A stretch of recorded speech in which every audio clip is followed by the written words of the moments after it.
안녕하세요. 서울대학교 환경대학원에 재직 중인 윤순진입니다. 기후위기 시대의 도전과 교회 응답이라는 이 책의 저자로 제가 초대를 받았는데요. 저는 아무래도 이제 교수로서, 선생으로서 학생들을 가르쳐 왔고, 또 일반인들을 대상으로 해서도 많은 강의를 해왔습니다. 그리고 사실 작년 5월 29일부터는 2050 탄소중립위원회 위원장으로 활동을 하면서 다양한 경험들을 했는데요.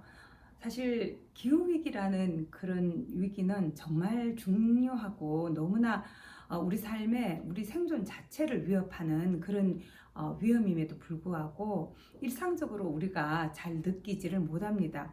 또는 한편에서는 너무나 위협적인 그런 측면을 강조하면서 오히려 우리에게 이 문제를 도저히 해결할 수가 없다. 그래서 그냥 자포자기 상태로 만들어버리는 그런 일들도 없지 않은 것 같습니다. 그런데 저는 이 글을 통해서 이중의 위험을 넘어서 희망 만들기라는 그런 제목으로 글을 썼는데요. 제가 여기서 말씀드리고 싶었던 내용은 기후위기는 정말 심각한 위기이지만 인간이 만들어낸 문제이기 때문에 인간에게 그 해결의 열쇠가 쥐어져 있다. 그래서 너무 이것이 심각한 문제이기 때문에 우리가 지레 포기하거나 도망쳐 버려서는 안 되는 문제이고, 열쇠를 쥔 우리가 이 문제를 해결해야 하고 또 할 수 있는 역량이 있다. 이 말씀을 드리고 싶었습니다. 특히 기독교인으로서 하나님 보시기에 정말 아름답게 창조된 이 세상이 하나님의 피조물에 불과한 인간이 너무나 심각하게 하나님 지으신 이 우주 만물을 훼손하고 인간만이 아니라 다른 생물 종의 그런 생존까지도 위태롭게 하는 그런 일들을 이제는 더 이상 해서는 안 되지 않느냐, 그런 말씀을 드리고 싶었습니다. 그리고 그것이 너무나 뭐라 그럴까, 우리의 모든 것을 포기하고 정말 우리가 뭔가 환경을 생각해서 잘 실천하자 이렇게 이야기했을 때 한편에서는 또 어떤 목소리가 들리냐면, 그래, 그렇게 살려면 너는 원시 시대로 돌아가, 이런 식의 혼란이라든지 비난도 존재하고 있습니다. 하지만 하나님 주신 지혜로 인간은 굉장히 좋은 기술을 발전시켜 왔고요. 결국 그 기술에 대한 통제력도 사실은 우리 인간이 가지고 있고 또 제대로 사회적으로 행사해야 된다고 저는 생각을 합니다. 그래서 지금 이 시대 기후위기를 넘어서기 위해서 우리가 할 수 있는 선택지는 정말 적지 않다. 그리고 그 선택지를 우리의 선택지로 만들어서 실천하는 것은 불가능하지도 않고, 그것은 너무 힘들어서 포기해야 되는, 우리 모든 것을 포기해야 되는 그런 문제도 아니다. 그 말씀을 드리고 싶었습니다. 이중의 위기라고 말씀을 드렸던 이유는 뭐냐면, 기후위기는 그 자체로 우리에게 위협이고 위험입니다. 어떤 말이냐면, 기후변화로 인해서 사실 온실기체 배출이 인간의 사회경제적 활동 때문에 너무 많아졌고, 그 많은 온실기체 때문에 온실효과가 너무너무 많이 일어나서 정말 수백만 년 동안 유지돼 왔던 기후의 그 지구의 기후 체계가 변화되는 그런 시대를 우리가 살게 되었습니다. 그래서 지금의 시대를 인류세라고 부르기도 합니다. 인류세라는 것은 결국 우리 인간이 이런 변화를 만들어냈다는 것이죠.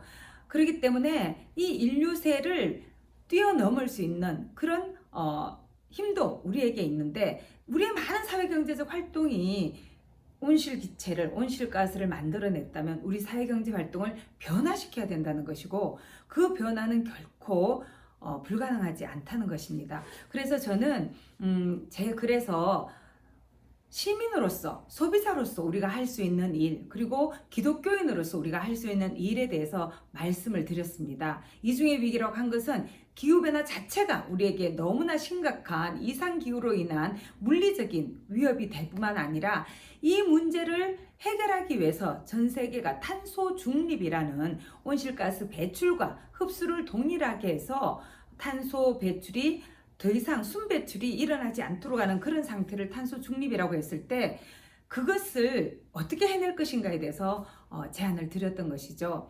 소비자로서 또 시민으로서 우리가 소박하고 단순한 삶을 사는 것. 하지만 그것 자체만으로는 모든 문제를 해결할 수가 없습니다. 개인적인 실천으로만은 모든 것을 다 풀 수 없기 때문에 제도와 정책과 법을 만드는 우리의 대표자를 잘 선출할 수 있도록 시민으로서 투표권을 잘 행사하고, 또 이미 어떤 투표를 통해서 선거가 끝났다 하더라도 이후라도 우리 대표자들에게 우리가 압력을 가해서 그들이 제대로 된 법과 정책과 제도를 만들도록 할 수 있는 힘이 우리에게 있다는 것이죠.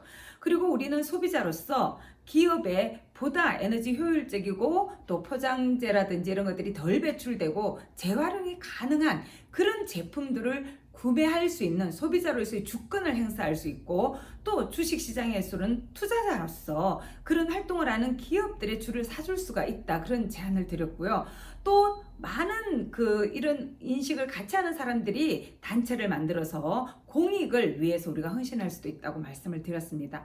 마지막으로 교인으로서 우리가 할 수 있는 일은 우리가 지금 섬기고 있는, 몸담고 있는 우리들의 교회부터 탄소 중립 교회로 만들자는 것이죠. 그래서 더 이상 에너지 소비자로만 머물지 않고 에너지 생산자가 되자. 자신의 교회부터 태양광 패널이든 이런 걸 통해서 에너지를 직접 생산하고, 또 절약이 생산이란 말처럼 에너지 소비를 줄이고 효율이 좋은 제품을 쓰고, 또 각자의 교회에 어떤 재생에너지를 설치할 공간이 모자란다면 정말 도시에 있는 교회들은 농촌에 있는 교회들과 자매 결연을 맺고 그 교회를 통해서 더 많은 에너지를 생산할 수 있도록 지원해주고, 이런 활동들을 같이 해보자, 그렇게 말씀을 드렸습니다. 그래서 이중의 위험을 넘어서서 우리가 희망을 만드는 그런 방향으로 함께 연대하고 나아가기를 바랍니다. 감사합니다.